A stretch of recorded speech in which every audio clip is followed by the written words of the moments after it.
Down, 10 années de succès. Tears for Fears avec un inédit Late Solo.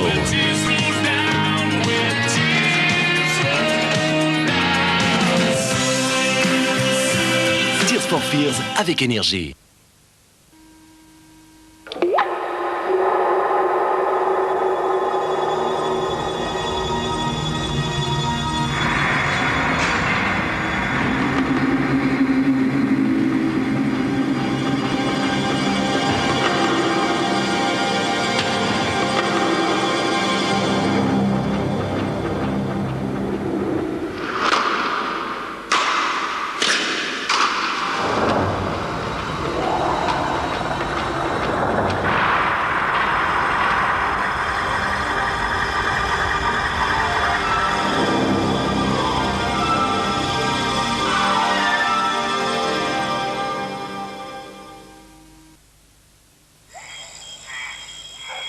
Avec Somfy, un geste suffit pour fermer tous les volets en même temps. Moteur et automatisme, rien à faire, c'est Somfy.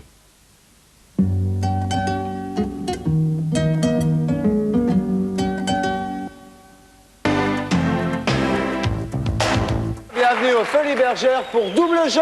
Dans l'Hardy Show du samedi soir, retrouvez Patrick Bruel, Patrick Sébastien, Jean-Pierre Foucault et Yves Lecoq.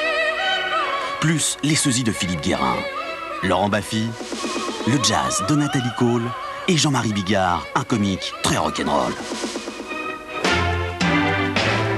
Double Jeu, Thierry Ardisson reçoit Yves Lecoq, samedi 22h45 sur Antenne 2.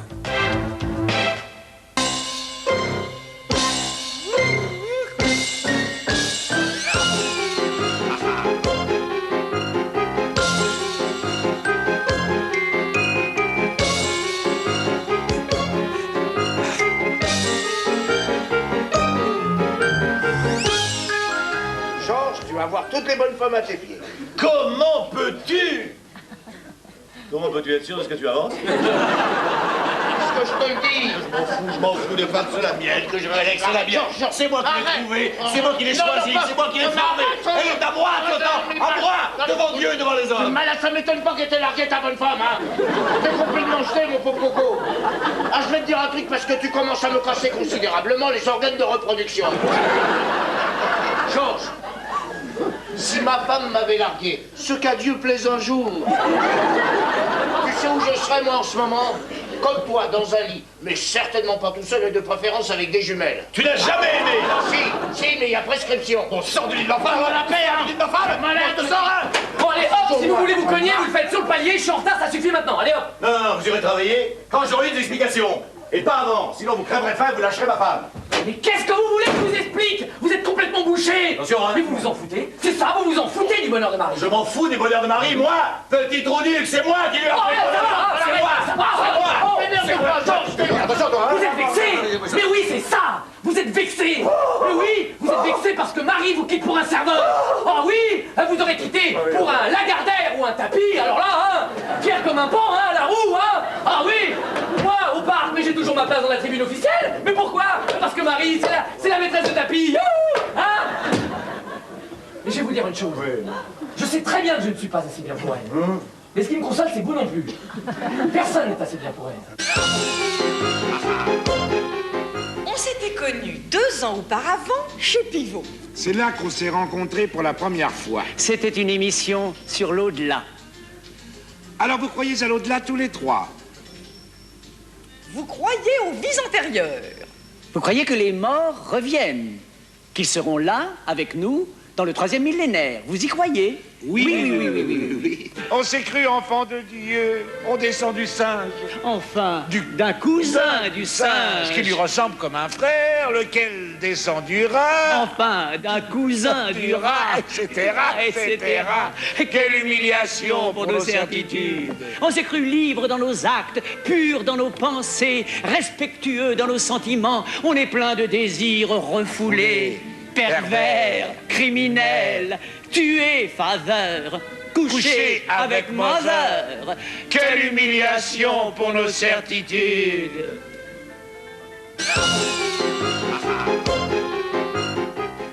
quoi ça tient la magie du théâtre? Parfois juste à des présences d'acteurs singuliers, mystérieux.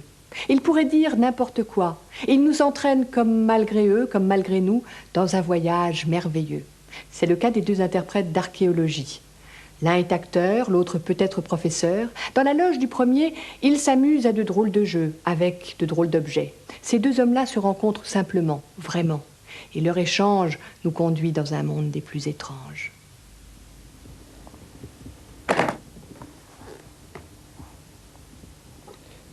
C'est un sceptre. C'est un petit sceptre. C'est joli? Très. C'est un petit sceptre. Et ça c'est une couronne. C'est les petites couronnes du roi d'Angleterre. C'est son petit couronne. Et ça, c'est le globe. C'est le universum. C'est la Terre. Et ça roule comme ça. Ça roule. C'est la Terre. Et ça, c'est le petit cape du roi d'Angleterre. C'est mignon. C'est son petit cape. Et ça, c'est le chaussure du roi d'Angleterre. Très grand, très grand. C'est le chaussure. Et ça, c'est l'autre chaussure du roi d'Angleterre. Aussi très grande, très grande. C'est les chaussures. Et ça, c'est les petits mouchoirs du roi d'Angleterre. C'est son petit mouchoir, c'est pour les larmes, c'est pour pleurer. Très petite, très petite, mais beaucoup pleurer. C'est son petit mouchoir. Vous êtes roi d'Angleterre, non? Est-ce que vous êtes roi d'Angleterre? Je ne sais pas très bien, qu'est-ce que vous pensez? Je pense que si vous avez décidé que je suis le roi d'Angleterre, je suis le roi d'Angleterre. Ah, je ne sais pas vraiment. Peut-être lui, il n'est pas d'accord. Chichi.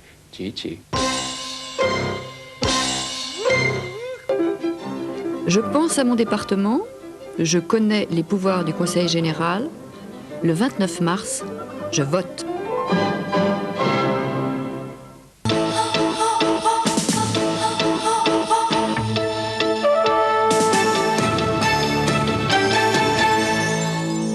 Les titres de ce journal. À Mururoa, le Rainbow Warrior 2 des écologistes de Greenpeace vient d'être intercepté par la Marine nationale. Il essayait de pénétrer dans le lagon.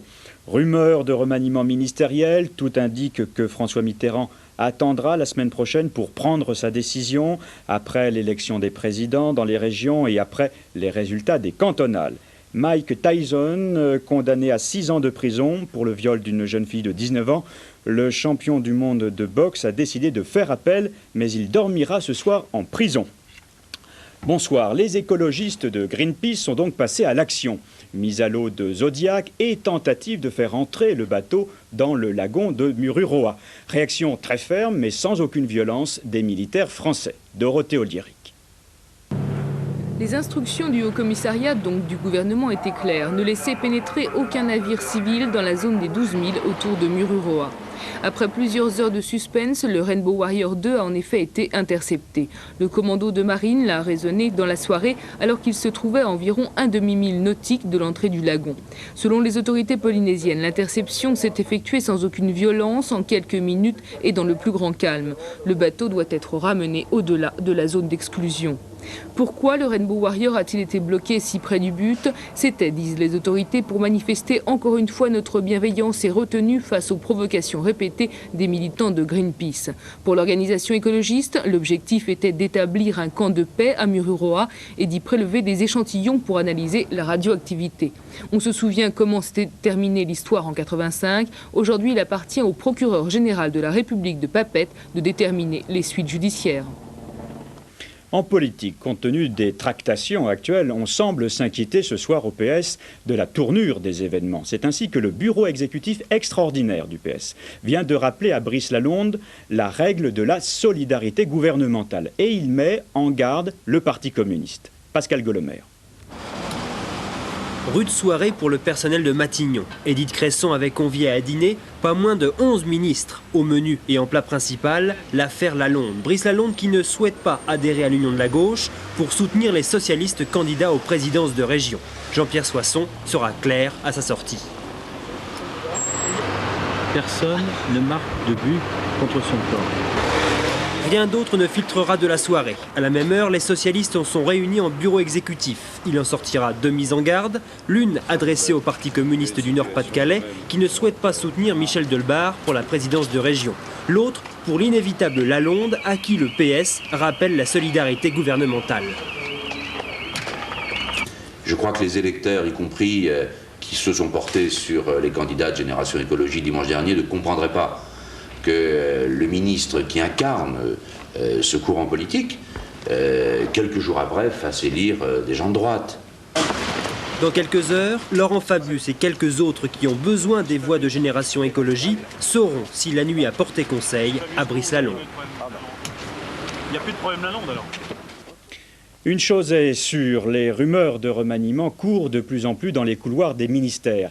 Hier, Mme Édith Cresson elle-même a évoqué la nécessité de tenir compte du vote des électeurs, mais au PS, certains parlent même de changer de Premier ministre. Gilles Leclerc. En attendant d'éventuelles décisions de l'Élysée, c'est l'heure des rumeurs, des bruits, des informations, parfois même démenties dans l'heure. Devant l'ampleur de la défaite, chacun s'emploie à faire connaître son sentiment. Et en fait, chacun cherche aussi à traverser la tempête en pesant au besoin sur le choix des initiatives élyséennes. Édith Cresson d'abord. Depuis plusieurs mois, le Premier ministre plaide pour un gouvernement plus resserré. À l'issue des élections régionales, Édith Cresson revient à la charge. Elle l'a dit et répété hier au président en proposant un rajeunissement de l'équipe gouvernementale. Ah, il y aura sûrement des changements dans le gouvernement, oui, je le pense. Alors, dans quelle proportion, ça je ne peux pas vous le dire aujourd'hui. Mais pour le moment, François Mitterrand attend et l'élection des présidents de région demain et le second tour des élections cantonales dimanche. Le chef de l'État n'aime pas se voir forcer la main, d'autant qu'à l'Élysée comme au PS, les avis sont partagés. Certains, comme Jean-Marc Ayrault, le député maire de Nantes, réclament le départ du Premier ministre, d'autres affirment le contraire. Mais pour presque tous, il faut bien néanmoins tirer les leçons du scrutin. Ça passe effectivement par un changement de Premier ministre et une restructuration de l'équipe gouvernementale élargie, ouverte à d'autres forces qui expriment des sensibilités, et pour que les choses repartent de l'avant, qu'une confiance renaisse, car je crois qu'en votant, les Français ont aussi manifesté leur intérêt pour la démocratie. Naturellement, je ne parlerai pas ici des problèmes de nature gouvernementale qui relèvent du seul président de la République, même s'il se pose avec acuité. Mais je dirais qu'il nous faut, à nous socialistes, méditer cette défaite et ce qu'elle a de cuisant, reconnaître que nos concurrents sont beaucoup moins forts de leur propre talent qu'ils ne sont forts de nos propres erreurs à nous. Pour l'instant, François Mitterrand affirme, lui, ne pas être insensible à tous les échos qui lui reviennent, mais si aujourd'hui le chef de l'État écoute, François Mitterrand parle peu, même si l'Élysée déclare que le président a bien entendu le message des électeurs. Et aujourd'hui, vendredi, ce sera la fin du suspense des régionales avec l'élection des présidents. Compte tenu des résultats de dimanche dernier, l'opposition est assurée de la victoire dans 16 régions sur 21, mais la situation demeure incertaine dans les autres régions. Ainsi, dans le Nord-Pas-de-Calais, les socialistes ont encore leur chance, mais le Parti communiste ne semble pas vouloir composer. François Brabant. Monsieur Grenier... Karl Lang n'est pas content. Personne ne veut négocier avec lui, personne ne veut même le rencontrer, personne ne l'aime. Alors Karl Lang se fâche, ses voix demain, personne ne les aura. Le Front National présentera donc un candidat à la présidence de la région aux 2 premiers tours de scrutin. Et au 3e tour, soit le Front maintiendra son candidat, soit il ne participera pas au scrutin. Michel Delbarre commence à se frotter les mains lorsque les communistes décident à leur tour de faire une colère. Trop de magouilles et de racolage, disent-ils. Leur voix demain, ils les garderont pour eux. Nous proposons de présenter un candidat à l'élection pour la présidence du conseil régional aux 3 tours, parce que nous considérons que tout ce qui se passe est absolument affligeant. Les manœuvres souterraines, les tractations. Galvanisé par cette bonne nouvelle, Jacques Legendre repart à la chasse aux alliés. Dans la grande tradition gaulliste, le maire de Cambrai joue le tout pour le tout, c'est l'appel du 26 mars. Je lance un appel solennel à M. Borloo pour qu'il nous rencontre à nouveau et que nous puissions très vite déterminer ensemble le socle que j'évoquais d'une nouvelle majorité qui tiendra compte de l'aspiration rénovatrice de rajeunissement qui a été indiqué par les électeurs. Et voilà Michel Delebarre forcé de sortir de sa réserve. Lui qu'on n'avait pas vu depuis dimanche soir se réveille et tend la main aux écologistes. Je ne crois pas qu'il existe ce jeudi soir de réel blocage sur le plan du programme. En tout cas, pas de blocage qui ne puisse être dépassé ou qui ait été suffisamment souligné auprès de nous. Droite et gauche à égalité, Génération Écologie, les Verts, Jean-Louis Borloo ont maintenant la clé du problème entre les mains. Ils ont jusqu'à demain pour décider quelle porte ils ouvriront. En Haute-Normandie, la situation est également complexe. Face à face pour la présidence de la région, Laurent Fabius pour le Parti socialiste et Antoine Ruffnac pour le RPR. Bruno Roger-Petit. Laurent Fabius a demain presque toutes les chances de devenir président du Conseil régional de Haute-Normandie. En effet, son principal adversaire dans la bataille, Antoine Ruffnac, pour l'UPF, ne bénéficiera pas du soutien du Front National. Et c'est là qu'un petit décompte peut commencer. Antoine Ruffnac disposera de 19 voix. 19, autant que Laurent Fabius, cumulant voix communistes et socialistes. Il suffit donc au premier secrétaire du PS de trouver une voix dans l'Assemblée pour être assuré de l'emporter. Seulement voilà, il y a un petit problème. Les élus verts ont choisi de ne pas choisir entre Ruffnac et Fabius. Ce sont donc les 4 élus de Génération Écologie qui décideront du sort de Laurent Fabius. Autant dire que ce soir, ils se font désirer. Ils n'ont pas encore pris de décision, disent-ils, et ils ont revu toutes leurs prétentions à la hausse. Ils feront payer très cher leur soutien à Laurent Fabius, devenu pour quelques heures leur otage. Ce sont là les joies de la proportionnelle. Dans le Languedoc-Roussillon, le président sortant, Jacques Blanc, pourrait bénéficier des voix des Verts et de la neutralité du Front National. Laurent Boussier. Débat houleux chez les Verts. Hier soir, par 94 voix contre 87, ils ont décidé de soutenir Jacques Blanc à la présidence du Languedoc-Roussillon. Une décision contestée par une partie de l'assistance, mais une décision qui satisfait les responsables verts de la région. La décision hier majoritaire de l'Assemblée générale a été de décider qu'on sauvait le scrutin proportionnel et on évitait le Front National et par conséquent, on était amené à voter pour Jacques Blanc dans ce cadre-là. Avec les voix des 3 élus verts, Jacques Blanc atteindrait la majorité relative de 27 sièges, à égalité avec une possible liste Génération Écologie soutenue par le PS, le PC et l'unique élu de Chasse, Pêche, Nature et Tradition, ancien militant trotskiste. L'arbitre serait alors le Front National. Jean-Claude Martinez a juré à la fois la chute de Jacques Blanc et de ne pas laisser passer la région aux mains des socialistes, un discours ambigu qui laisse la porte ouverte à toutes les combinaisons possibles. C'est parce que la région Languedoc-Roussillon semble aujourd'hui ingouvernable que Jacques Blanc espère encore en être le président. Mais toutes les nuits, des discussions, des tractations vont avoir lieu encore entre les Verts, Génération Écologie et d'autres. Des tractations, des discussions d'où pourrait jaillir demain une candidature surprise qui, elle, aurait une vraie majorité. Valéry Giscard d'Estaing se fâche. En Bourgogne, le jeune RPR Dominique Perben veut toujours la présidence de la région, malgré l'engagement pris avant les élections avec l'UDF. Aussi, l'ancien président vient d'écrire à Jacques Chirac pour lui demander que le RPR respecte sa parole. Dans un paysage politique aussi éclaté, la stratégie est un véritable art. Apparemment, Brice Lalonde s'y est préparé. Quant à Antoine Wechter, il semble avoir lui aussi compris la nouvelle donne. Pascal Golomer. C'est la semaine de tous les calculs et les Verts n'échappent pas à la règle. Mais Antoine Wechter et ses amis sont formels, pas question de perdre leur indépendance pour quelques alliances. Dans la plupart des régions, les candidats se maintiendront donc jusqu'au 3e tour de scrutin pour l'élection du président de région. Mais la nouveauté, c'est la main tendue vers les élus de Génération Écologie, qui font désormais jeu égal avec les Verts. Des Verts qui leur proposent désormais de faire candidature commune pour l'élection de demain. Une première passerelle franchie tout de même avec beaucoup de prudence. D'une manière générale, tous les groupes verts vont se placer dans une démarche d'observation. Ils vont regarder comment les élus Génération Écologie vont se comporter vendredi et comment ils vont se comporter sur des dossiers conflictuels comme la politique des transports. À partir de là, si les attitudes sont communes, eh bien, des relations de travail s'établiront. Face à ce désir de rapprochement, Génération Écologie se montrait jusqu'alors très discret. Les élus, réunis mardi à Paris, avaient tenu leur langue. Et puis, cet après-midi, Brice Lalonde réagit. Avec lui aussi, un seul mot à la bouche, indépendance. Et quelques principes pour l'élection de demain. Pas question tout d'abord de faire obstacle au candidat de l'UPF lorsqu'il est raisonnable.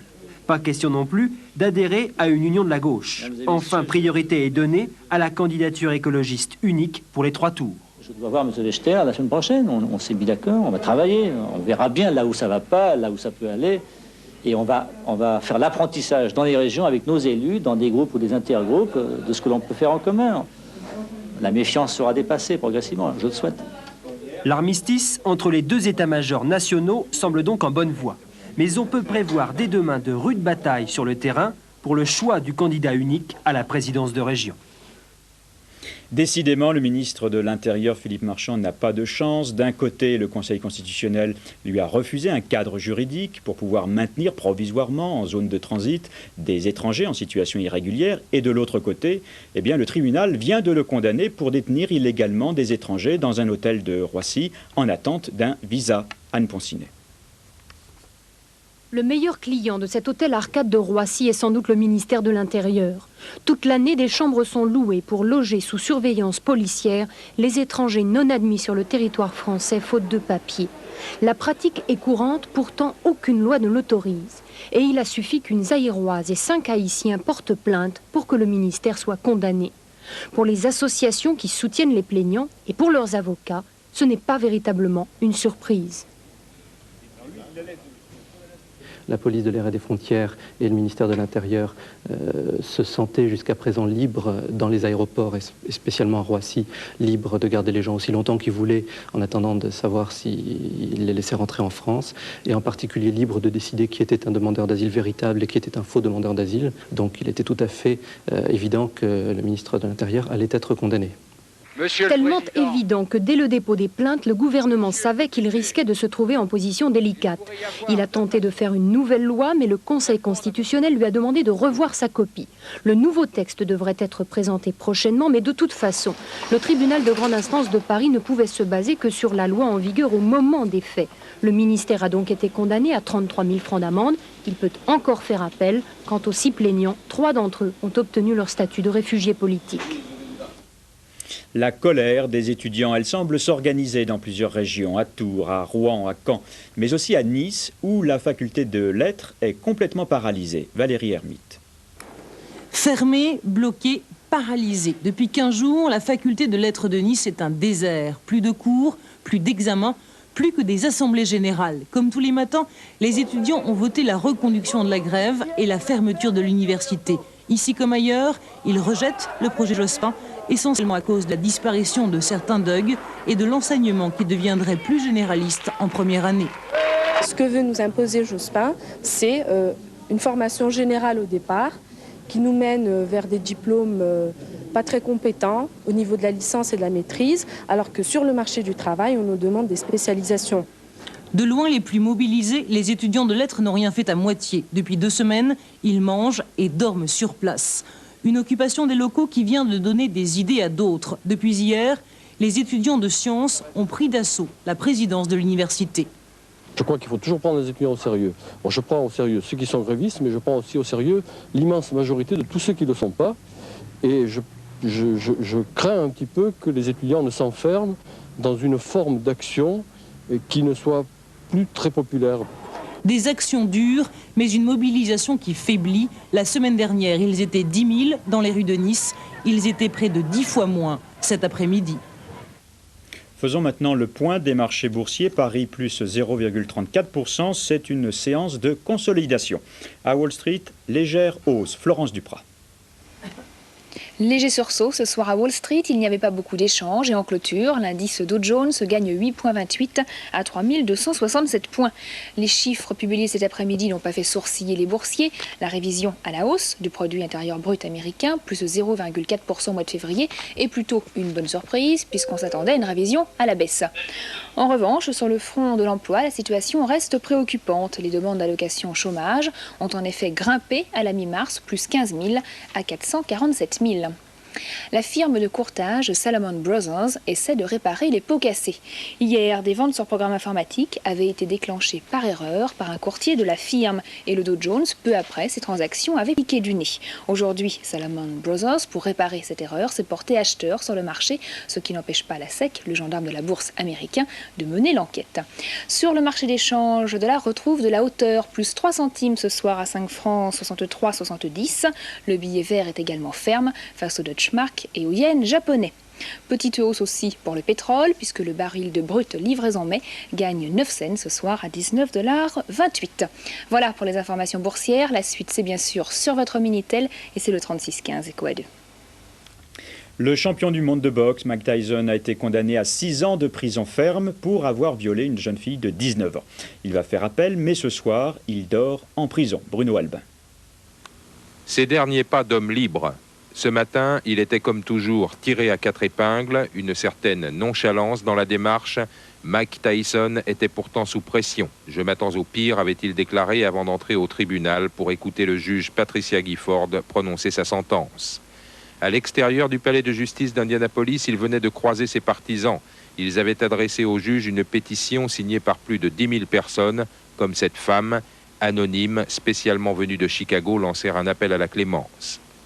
Au moment de pénétrer dans la salle d'audience, Mike Tyson savait que le juge ne les écouterait pas.